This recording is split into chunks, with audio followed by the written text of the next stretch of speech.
আসসালামু আলাইকুম রহমতুল্লাহি ওবারাকাতু। আলহামদুলিল্লাহ আলহামদুলিল্লাহি নাস্তাঈনুহু ওয়া নাস্তাগফিরুহু ওয়া নাউযু বিল্লাহি মিন শুরুরি আনফুসিনা ওয়া মিন সাইয়্যাতি আমালিনা। মান ইয়াহদিয়াল্লাহু ফালা মুযিল্লা লাহু ওয়া মান ইযলিলহু ফালা হাদিয়া লাহু। ونشهد أن لا إله إلا الله وحده لا شريك له ونشهد أن سيدنا وسندنا وحبيبنا ومولانا محمدا عبده ورسوله. قال الله تعالى يتساءلهم بهم بعض الناس ويطهر كما كان أهل الجاهلات مع هذا الاعتقاد يبتدعون فيه النسي القر أو كما قال رسول الله صلى الله عليه وسلم. وكذلك نفى رسول الله صلى الله عليه وسلم الشوم والطير به خضوعا بكل شيء عموما. আলহামদুলিল্লাহ, সমস্ত তারিফ ওই আল্লাহ পাকের জন্য যে আল্লাহ পাক আমাদেরকে সফর মাসের প্রথম জুম্মায় আলোচনা করার মতো তৌফিক দান করলেন। সে রব্বুল আলামিনের শুকরিয়া আদায় করি। লাখো কোটি দরুদ সালাম সাইয়্যিদুল মুরসালিন খাতামান নাবিয়্যিন, তার উপরে আমরা মহব্বতে দরুদ পাঠ করি। সকলে বলেন সাল্লাল্লাহু আলাইহি ওয়াসাল্লাম। সম্মানিত সুধী, আজকের আলোচ্য বিষয় হলো এই সফর মাসের জাহিলি যুগের কুপ্রথা সম্পর্কে। আমাদের সমাজে তো এই জিনিসটা বেশি চালু আছে, কুপ্রথা, কুধারণা, মানে যেগুলো খারাপ দৃষ্টি, এগুলো আমাদের ভিতরে অনেক চালু, অনেক এই বিষয়গুলো আমাদের ভিতরে আছে। এগুলো কাছ থেকে আমাদেরকে বের হতে আসতে হবে, যেগুলো ইসলামের ভিতরে নাই।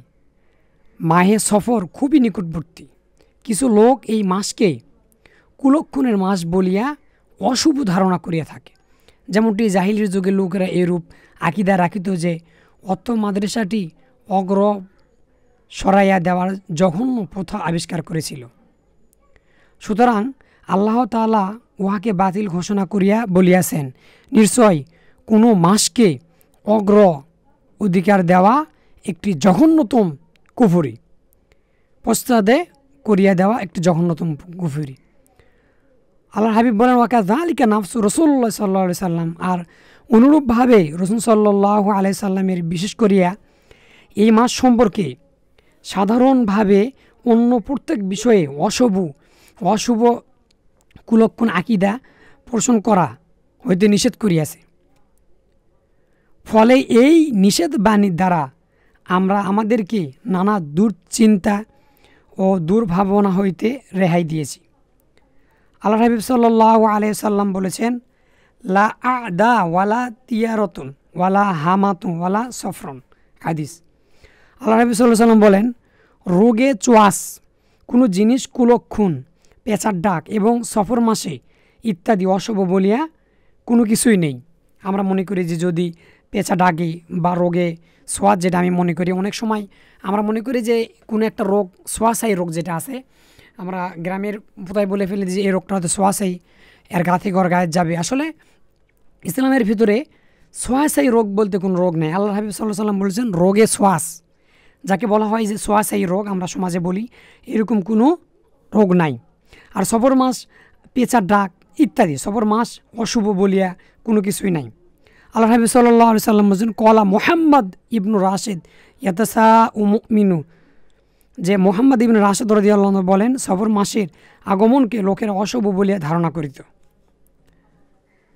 তাই আল্লাহ হাবিব সাল্লাল্লাহু আলাইহি সাল্লাম বলেছেন, কানান নবী সাল্লাল্লাহু আলাইহি ওয়াসাল্লাম, সফর মাস কোনো অমঙ্গলের মাস নহে। কলা নবী সাল্লাল্লাহু আলাইহি সাল্লাম লা সফরা। এরপরে আল্লাহ হাবিব সাল্লাল্লাহু আলাইহি সাল্লাম বলেছেন, আল্লাহ হাবিব আরও বলেছেন, কলা আলাইহিস সালাতু ওয়াস সালাম আতিয়ারতু শিরকুম ফালাহু সালাসা। আল্লাহ হাবিব বলেন যে কোনো কিছুতেই কুলক্ষণ আছে বলিয়ে আকিদা পোষণ করা শিরিক। আর আপনারা তো সবাই জানেন যে শিরিক করা কত বড় গুনাহ। শিরিক করলে ঈমান আমল সব নষ্ট হয়ে যাবে। আল্লাহ পাক সমস্ত গুনাহ মাফ করে দেবে, কিন্তু শিরিকের গুনাহ কখনো মাফ হবে না। তিনি এই কথাটি 3 বার উচ্চারণ করিয়েছেন। ক্বালা ইবনে মাসউদ রাদিয়াল্লাহু তাআলা আন দিমা মিন্না ইলা ওয়ালাকিন্নাল্লাহ ইযহাবু বিত্তাকুল ওয়া উলিমা বিকৌলিল ইবনে মাসউদ আন্নাহু ওয়াসাওয়াতুল তীর। হযরত মাসউদ রাদিয়াল্লাহু থেকে বর্ণিত, তিনি বলেন, আমাদের প্রত্যেকের মনেই এই ধারণা আসিয়া থাকে যে তবে আমরা তাওয়াক্কুল দ্বারা আল্লাহর উহা দূর করিয়া দিই। ইবনে মাসউদের কথায় বোঝা গিয়েছে কুলক্ষণের খেয়াল যদি অন্তরে বিশ্বাসরূপে না দেয়। আরও বলা হয়েছে যে অঙ্গ প্রত্যঙ্গ সেই অনুসারে কাজ না করে এবং মুখ তদ অনুযায়ী কিছু না বলে। ওয়ালাম ইয়াতাফাক্কারু ফিহা বিল লিসাই লা ইউআখিযু আলাইহা, উহাতে আসদের কোনো ওয়াহাদা হুয়াল মুআদু বিতাক্কুল, কোনো গুনাহ হইবে না, তাওয়াক্কুল দ্বারা ইহা বোঝানো হয়েছে। আল্লাহ রাসূল সাল্লাল্লাহু আলাইহি ওয়াসাল্লাম আলো বলেছেন, একটি হাদিসে বর্ণনা করেছেন যে অশুভ লক্ষণ যেমন নারী বাড়ি ঘোড়ার মধ্যে রয়েছে, ইহা কথা যদি ধরিয়া লওয়া হয় কেবল ইহা হিসাবেই বলিয়াছেন। কেন রাসূল সাল্লাল্লাহু আলাইহি ওয়াসাল্লাম বলেছেন কোনো বস্তুকে কুলক্ষণ বলিয়া কিছু থাকিত, তাহলে উহা বাসগৃহ ঘোড়ার ও স্ত্রীর মধ্যেই থাকিত, অর্থাৎ এগুলোর মধ্যে থাকা সম্ভব। আল্লাহ হাবিব আলো বলেছেন, বিতাড়িত শয়তান হইতে আমি আল্লাহর কাছে আশ্রয় প্রার্থনা করতেছি।